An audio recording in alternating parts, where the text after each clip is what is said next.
다수 의견에 따라 다음과 같이 판결합니다. 원심 판결을 파기하고 사건을 서울 고등법원에 완송한다. 이상으로 오늘 판결 선고를 모두 마치겠습니다.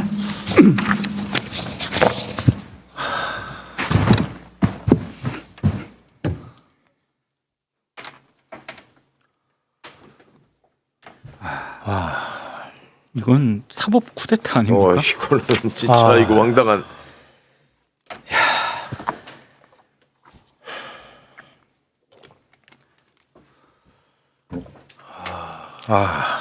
쿠데타를 하려고 작정을 했네요. 이게 근데 일단 사람을 절차적 정당성에 대한 문제 제기가 있을 수밖에 없어 보여요. 왜냐하면 이게 배당이 되고 바로 전원합의체에 회부를 했잖아요. 그리고 회부하는 날 한 번 심리를 하고 다음 날 두 번 했단 말이에요. 근데 통상 한 달에 한 번 이루어지는 전원합의체의 심리를 이틀 만에 두 번을 한 거잖아요. 그 일단 그리고 바로 선고 기일이 잡혔는데 원래 제대로 그냥 다른 사건하고 똑같이 절차적으로 진행이 됐다라고 하면 아무리 빨라도 6월 달에 선고가 이루어졌을 사건이란 말이에요. 그리고 더군다나 이게 전원 일치가 아니에요. 반대 의견이 있었단 말이에요. 그러면 반대 의견이 있고 대법관들 사이에 의견이 갈림에도 불구하고 그러면 그냥 두 번째 심리 기일에 끝을 낸다. 의결을 해버리고 끝을 낸 거잖아. 결론을 네. 내버렸잖아요. 네. 그리고 나머지 이제 판결문 작성에 시간이 필요하니까 일주일이 더 걸렸던 건데 네. 이렇게 원심 판결을 파기하고 파기환송을 할 것 같으면 심리를 좀 더 했어야 되는 거 아닌가? 그리고 지금 이 사건 기록이 대략 7만 페이지 정도 된다고 하는데 아무리 대법관들이 기록 보는데 숙달된 그 프로페셔널이라고는 합니다만 7만 페이지 사건을 그 회부된 날부터 보기 시작했다고 하더라도 네. 그러면 마지막 심리가 회부되고 하루 건너뛰어서 3일째 되는 날인데 7만 페이지를 3일 동안 어떻게 다 봐. 이거는 대법원이 이건 절차적 정당성에 대해서 계속 문제 제기가 될 수밖에 없는 사건인데요. 이거는 그 명백한 정치 판결이고요. 지금 말씀 주신 것처럼 사실은 저는 대법원의 상고가 올라오기 전 또는 올라온 직후부터 기록을 열람했다고 봅니다. 물리적으로 불가능하거든요. 네. 그렇죠. 소부에 배당되기 전에 자기가 이 담당 대법관이 될지도 모르는 상황에서 네. 미리 기록을 열람하고 의견들을 형성해 나갔다. 저는 이건 중대한 이 사법권의 침해라고 보거든요. 아예. 그래서 조희대 대법원장이 사전에 의견 수렴을 해나간 거 아니냐. 그래서 어느 정도 확인이 되니 이렇게 빛의 속도로 드라이브 건 거 아니냐. 이렇게 충분히 볼만한 어떤 강한 의혹을 제기할 만한 충분한 합리적인 근거가 있지 않습니까? 그렇습니다. 물리적으로 어떻게 그렇게 이렇게 판결을 해요. 4월 22일 날 비로소 소부에 배당했거든요. 그러면 원칙대로 하면 배당된 소부만이 이 기록에 대한 검토와 연구와 심리와 이런 것들을 형성해 나갈 수 있는 권한이 있는 거거든요. 그렇겠죠. 그런데 그날 바로 전압에 회부했어요. 그렇습니다. 그리고 그날 바로 심리했어요. 네. 그리고 하루 건너서 그 다음날 심리하고 더 이상 심리는 없었습니다. 과연 이 짧은 시간 내에 기록을 다 검토해서 의견을 형성해서 결론에 도출한다? 누가 봐도 불가능하지 않습니까? 불가능하죠. 그러니까 저는 이전부터 이미 자기 사건도 아닌 기록과 사건을 검토하고 연구하고 의견을 형성해 들어간 거 아니냐라는 의혹을 제기할 수밖에 없는 거고요. 그러면 그건 무슨 문제냐? 권한이 없는 대법관들이 사건에 개입한 거예요. 네. 이걸 어떻게 이해합니까? 그리고 두 번째는 왜 제가 정치 판결이라고 규정하냐면 조희대 대법원장이 그렇게 얘기했던 633 원칙에 따르더라도 6월 26일입니다. 6월 26일 네. 무슨 급한 일이 있길래 5월 1일 이 올라오고 나서 한 달 조금 지난 이 시점에 재판부 배당된 지 9일 만에 누가 뭐 쫓아옵니까? 무슨 의도를 가지고 이렇게 판결을 졸속적으로 했나라고 하는 국민적 비판은 스스로 자초한 거예요. 왜 이렇게 했을까요? 뻔하죠. 대선 개입이죠. 본격적인 대선 본선에 이제 돌입하는 이 시점에 우리가 개입하겠다, 관여하겠다. 네. 국민의 주권 행사를 우리가 주도하겠다. 이거 말고는 설명이 안 됩니다. 아니 그러니까 예를 들어서 상고 기각이 났더라도 이것은 매우 부자연스러운 것이었고 네. 대선에 개입을 했다라는 비판은 피할 길이 없다라는 얘기를 계속 해왔습니다. 상고 예. 기각일지라도. 그렇죠. 그러나 이번에는 파기환송이란 말이죠. 말씀하신 것처럼 이미 답을 정해놓고 정해진 대로 움직였다라는 정황이 너무 많은 거죠. 이거는 그러면 대선 개입이에요. 사법 쿠데타입니다. 예. 강한 의혹 제기가 그냥 뭐 음모 정도 수준이 아니고 이거 누가 설명해요? 대법관 저는 조희대 대법원장한테 직접 묻고 싶어요. 과연 정말 4월 22일 날부터 전원합의체 회부한 날부터 기록 보고 검토하고 심리에 들어갔냐? 묻고 싶습니다. 저는 진짜. 이게 본인들이 기록을 다 보기에도 불가능한 시간이지만 연구관들이 기록을 검토해서 보고서를 작성하고 그걸 돌려보기에도 부족한 시간이에요. 전적으로 이거 말이 안 되는 지금 시간 진행이 있었고 이제 더 걱정해야 하는 것은 지금 파기환송을 오늘 지금 선고했다는 거의 문제가 아니라 이자들이 지금 이런 식으로 하기 시작하면 대선 전에 지금 항소심 결론을 내라고 독촉을 안 한다는 보장이 없어요. 그렇습니다. 그것도 또 이제 그 안에 뭔가를 저지르고 설사 그걸 넘어간다고 하더라도 형사불소추 특권에 대한 해석을 계속 대통령 재임 중에도 계속된 사건에 대해서는 그냥 할 수 있다라는 식으로 해서 대통령의 명주를 쥐겠다 손에 네. 뭐 이런 점까지 지금 염두에 두지 않고서는 이게 할 수 없는 짓을 지금 감행했거든요. 네. 이 너무나 지금 황당한. 이거 어떤 사람도 지금 이 시기에 이런 식의 무모한 판결을 할 거라고 예상을 못했는데. 국민의 시간이고 주권 행사의 시간에 사법부가 정면으로 뛰어든 거예요. 당연하죠. 의도와 편향성을 가지고 뛰어든 거고요. 저는 파기환송심에서 지금 이게 오늘 전원합의체 판결이요. 지난번 2020년 이재명 당시 대표 이재명 도지사의 전원합의체 선고가 또 하나 있었지 않습니까? 네. 그 판결 법리도 뒤집은 겁니다. 네. 뒤집은 거예요.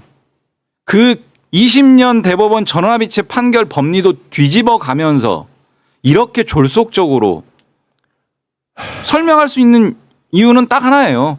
우리가 정치에 뛰어들겠다. 이걸 선언한 겁니다. 그래서 파기환송심에서 분명하게 이런 부분들 다퉈 나가야 되고요. 저는 이런 대법원이라면 불소추 특권에 대해서도 다시 재상고심에 이루어졌을 때 정말 우려스러운 판단할 수 있다. 충분히. 그렇기 때문에 이제는 저는 형사소송법 개정으로 가야 된다고 봅니다. 형사소송법 조항에 보면 그 공판 절차를 정지하는 조항이 있습니다. 그 공판 절차 정지 사유들이 있는데요. 이 사유를 추가하는 방식. 그러니까 이거는 위헌이 전혀 아닙니다. 헌법에 규정된 불소추 특권의 내용을 좀 더 명확하게 하자라는 측면에서의 법 개정이기 때문에 위헌이 전혀 아니고 대법원에 맡겨둘 일이 아니다. 이런 생각까지 들고요. 판결의 내용에 대해서는 정면으로 우리 이 지금까지 절차 진행 내용적 부분 강하게 비판해야 된다고 봅니다. 저는. 지금 뭐 구체적인 내용을 따질 상황은 아닌데 너무 자의적으로 해석한 부분들이 많더라고요. 그렇죠. 네. 아까 이제 내용을 보면은 너무 자의적인 해석이 너무 많아. 근데 어떻게 그게 다 10명이 같은 생각을 갖고 있을까요? 자의적인 해석을. 그러니까 기본적으로 뭐 공직선거법에 관한 법리를 오해했다고 마지막에 결론을 맺었으나 그걸 구성하는 사실관계에 대해 개입해가지고 지금 사실관계 판단을 한 거예요. 네. 여기서 다뤄야 되는 사실은 골프를 했냐 안 했냐를 놓고 판단했어야 된다. 이게 사실관계에 대한 부분이거든. 네. 그거를 그냥 얘기하잖아요. 네. 이게 지금 대법원이 할 수 있는 범위를 넘어서는 판단을 지금 계속하면서 결론을 이끌어가고 이게 지금 소수견이 정확하게 지적한 것처럼 이게 그동안의 대법원이 취해왔던 판례에도 반하는 이게 후퇴와 퇴행이다. 그리고 검찰의 장난질에 놀아날 여지를 사법부가 앞장서 지금 열어주고 있다. 그리고 이 공정성을 훼손하는 결론으로 이르렀다. 이 얘기들이 지금 너무나 맞는 얘기인데 그런 거를 감수하고서라도 나는 무리하게 지르겠다. 5월 1일 날 선고하겠다. 지금 이거를 대법원장이 밀어붙인 상황인 것이고. 근데 너무 나머지가 대놓고 다- 한 거 아닙니까? 그렇죠. 완전히 이게 대법관들을 이끌고 부안해동 한 거고. 제가 좀 송구한데 지금 이제 방송 일정 네, 먼저 네, 이사가는데 네. 한 가지만 말씀드리고 네. 가겠습니다. 이 부분에 대해서는 사법부가 정치에 개입한 부분이기 때문에 이 부분에 전혀 굴하지 않고 저희 당에서는 이 부분들에 대해서 정확하게 대책을 세우고 이재명 후보가 뚜벅뚜벅 갈 길 갈 수 있도록 그래서 우리가 원하는 어떤 부분들 분명하게 가도록 하겠고요. 이 정치 판결은 역사의 오점으로 남을 것이고 이 부분들에 대해서는 분명하게 우리가 대책을 세워서 휘둘리지 않고 흔들리지 않고 갈 길 가겠다. 대책을 마련하겠다. 이 말씀 드리고 먼저 이사하겠습니다. 네, 알겠습니다. 네, 고맙습니다. 감사합니다. 와, 이거는 정말 엄청난 사건입니다, 오늘. 아, 이거는 진짜 너무나 대놓고 맞아. 대선에 완벽히 개입을 한 겁니다. 국힘조차도 이렇게 노골적으로 나올 거라고 예상 못했을 텐데. 와, 야 이거는 이거 진짜 엄청 큰 사건인데. 아니 역시 쉬운 대선은 없어요. 아, 사실 오늘 이런 대법원에서의 이벤트가 아니었다면 아주 뭐랄까 그렇죠. 네. 누가 봐도 쉬운 대선이잖아요. 누구나 결과를 예측할 수 있는 선거였는데 역시 쉽게 가는 대선은 없구나 이런 생각이 들었고 뭐 여기서 그 제가 좀 반농담조의 말씀을 드리면 불행 중 다행이죠. 파기자판이 아닌 게 얼마나 다행이에요. 저는 마지막에 주문 읽는 순간에 이거 아니 이게 쭉 뭐 무슨 취지인지 뭐 쭉 들었는데 야 이러다 진짜 파기자판하는 거 아니야? 이런 생각까지 순간 들었어요. 그러니까 저렇게 법리를 무시하고 나가는데. 네. 그러니까. 아니 저 저것도 정도면 자판도 알놈이네. 그냥 맞아요. 저 정도면 네. 파기자판하고 뭐 예를 들어서 피고인은 뭐 1심형과 같은 형 아니면 뭐 예를 들어서 벌금 300만 원, 500만 원 선고해 버리면 일단 법률적으로 이게 방법이 끝나버리는 없죠. 상황이잖아요. 그래서 네. 주문 읽기 전에는 야 이러 네, 아주 틀린 말씀은 아닌 것 같아요. 야 네. 저러다 진짜 파기자판도 하겠다라는 네. 생각이 들었는데 그래도 파기환송을 해서 그 너무 이렇게 침울해하는 것도 저는 아유 뭐 이 또한 지나가리라. 예. 그러니까 아니, 뭐 할수 있는 최대한의 나쁜 짓을 한 거고 이게 지금 정치행위로 밖에 볼 수 없는 게 진짜 공교롭게도 아까 조희대 대법관의 좌우에 앉아 있는 사람 있잖아요. 네. 좌우에 남자 하나 여자 하나 앉아 있었죠. 그 두 분이 반대 의견 쓴 사람이야. 그 두 분이. 남자가 이윤구 대법관, 여자가 오경미 대법관이에요. 거기까지가 그게 이제 대법관을 가운데로 해서 오른쪽 자리에 앉은 사람, 왼쪽 자리에 앉은 사람 이렇게 서열이거든요. 거기까지가 김명수 대법원장이 제청해서 문재인 대통령이 임명한 대법관이에요. 그 다음 오석준부터 나머지가 김명수가 제청하고 윤석열이 임명한 사람. 그다음에 조희대가 제청하고 윤석열이 임명한 사람. 네. 조희대도 당연히 윤석열이 임명한 사람이고. 그러니까 이게 결과적으로 문재인 대통령이 임명한 사람들은 상고 기각 의견을 얘기했고 네. 윤석열이 임명한 사람들은 전부 다 지금 파기환송에 붙은 거예요. 그렇습니다. 이게 뭐냐고 이거 이게. 대단히 정치적. 야, 대법원마저 그렇게 대법원이 성향으로 가려면 안 되는데. 대법원은 이런 적이 없었어요. 아니 근데 저희가 뭐 저는 이제 법을 모르지만 법률가들한테 항상 이야기를 들어오지 않았습니까? 대법은 사실관계를 다투는 것이 아니고 그렇죠. 법률심이다.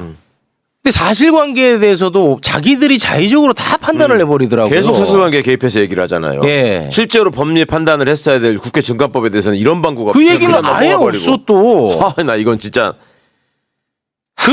방금 말씀하신 국회 증감법에 대한 게 법률심에서 해야 될 부분 그렇죠. 아닙니까? 예. 그거 그 할 수 있는 얘기는 유일한 거라고 했죠. 단 한 자도 없었습니다. 한자가 없어. 와 진짜 기가 막히네 이거. 그리고 유권자가 받아들이는 감수성에 대해서 본인들이 얘기를 해요. 일반 선거인의 입장에서는 이렇게 볼 수밖에 없다 이런 식으로 가버리잖아요. 아니 어떻게 그 감수성이 어떻게 10명이 다 똑같아? 야.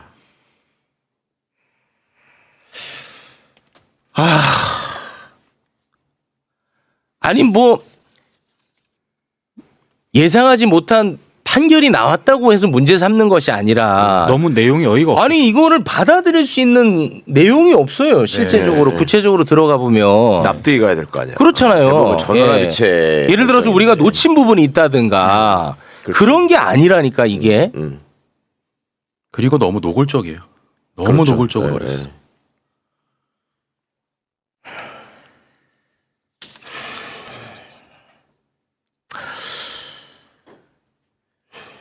야, 이게 뭐 아니 이게 저 국민의 한 사람으로서 막 손잡고 높은 계단 올라가서 이제 좋은 세상 오나 하고 기분 조금 열리면 또 위에 또 벽이 있고 또 벽이 있는 느낌이어서 아 너무 괴롭네요 진짜. 이자들을 믿고 법적 절차를 통해서 내란을 진압하고 처벌한다라고 하는 것이 얼마나 또 이제 험난한 길이 될지 너무 답답하네요. 그러니까 지기현의 판단에 대해서 아무 말도 하지 않았던 조이대 그때부터 저희가 사실 걱정을 굉장히 많이 했었음에도 예. 불구하고 예. 이렇게까지 노골적으로 할 수는 없다라는 그렇죠. 그 기본적인 상식 때문에 이런 결과를 예측하지 못했던 거 아니겠습니까? 그렇죠. 최소한 대법원이 지켜왔던 그간의 선이라는 게 있고 본인들이 반복해서 제시했던 판례가 있기 때문에 그리고 그 판례를 만든 사람들이 현재 또 대법관으로 20년에 그렇습니다. 관여를 했기 때문에 네. 더더욱 아니 그러면은 6개월 전에 그 소부에서 했던 그 판결을 항소심에서 고스란히 그렇죠. 인용을 그대로 했거든요. 인용한 거죠. 예. 그럼 그때 함께했던 그 사람들조차도 자기 판단에 대해서도 지금 바뀐 거잖아요. 그렇죠. 예. 그리고 그 사람들이 그때 거기에서 그렇게 판결한 게 문제였으면 그때 전압에 회비를 했어야 돼요. 그때. 그러니까 예, 예. 근데 이거를 나 진짜 야 이런 경우를 다 보네 살다가.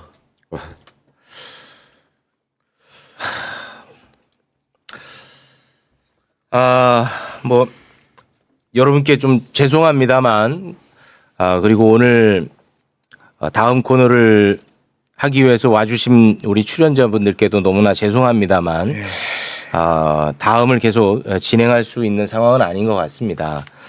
그래서 오늘은 여기에서 정리를 좀 해야 될 것 같습니다. 저희도 오늘 이 사건에 대해서 좀 정리를 해서 좀 내일 냉정한 모습으로 다시 좀 나 이거 돌아와야 될 것 같습니다.